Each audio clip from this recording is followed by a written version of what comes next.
Nous sommes avec David Serriès, le gros événement en Alsace, c'est bien sûr ce rallye de France. David, c'est vous qui êtes la cheville ouvrière avec vos équipes. On vous a vu tout à l'heure regarder attentivement les reportages Alsace 20 sur les coulisses. Vous connaissez tout le monde. Oui, l'ensemble des bénévoles qui nous encadrent, on les connaît parfaitement. Qu'est-ce qui va être nouveau pour les spectateurs alsaciens au bord des spéciales cette année? Écoutez, nous avons plus de 50% de parcours qui sera nouveau, avec des spéciales totalement inédites dans des secteurs où le rallye n'est jamais passé. Donc oui, un parcours qui promet de belles surprises. Il fallait changer, il fallait proposer autre chose? Oui, on se devait parce que ça faisait maintenant 4 ans que nous étions sur un parcours dans les mêmes secteurs, avec des spéciales communes depuis maintenant 4 ans.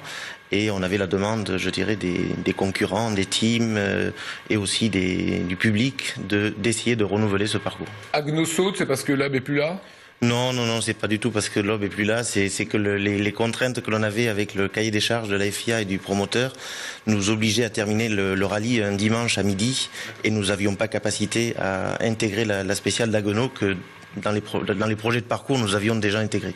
Alors, gros événement, c'est ce jeudi, ça va se passer devant la région Alsace, au parc des expositions, c'est la parade. Tout à fait, la parade qui sera précédée d'une séance d'autographe où le public pourra toucher de près les acteurs du rallye, à la fois tous les acteurs régionaux et aussi les pilotes professionnels qui sont la vitrine du WRC. Ensuite suivra la cérémonie de départ qui sera lancée à 17h pour un petit rallye de doublure que nous avons avec l'Opel Adam Cup.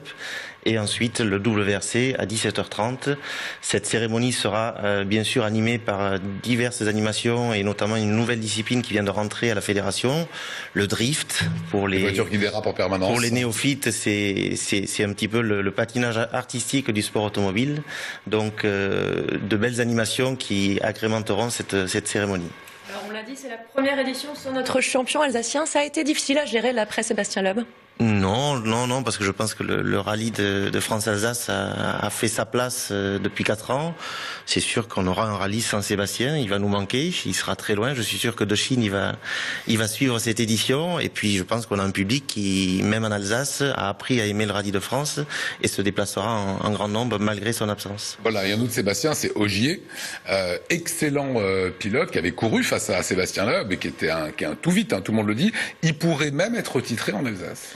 Oui, effectivement, mathématiquement, il pourrait effectivement être champion à l'issue du rallye de France. Il lui suffit de décrocher 6 points de plus par rapport à son coéquipier et à l'issue du rallye, il pourrait effectivement être champion s'il arrive à glaner ces 6 points. Il y aura beaucoup de monde au bord des spéciales et sachez que vendredi, il y a une super spéciale dans les rues de Strasbourg. J'y suis passé aujourd'hui. Vous avez fait un petit oups, c'est-à-dire que vous avez fait un petit monticule bétonné de 40 cm, je l'ai vu, et les voitures vont décoller.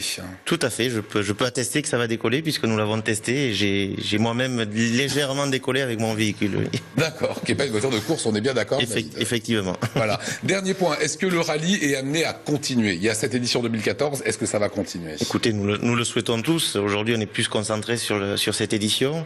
On tirera, je dirais, le bilan après la fin de l'édition et on se rapprochera des collectivités et de tous nos partenaires privés pour voir si le rallye peut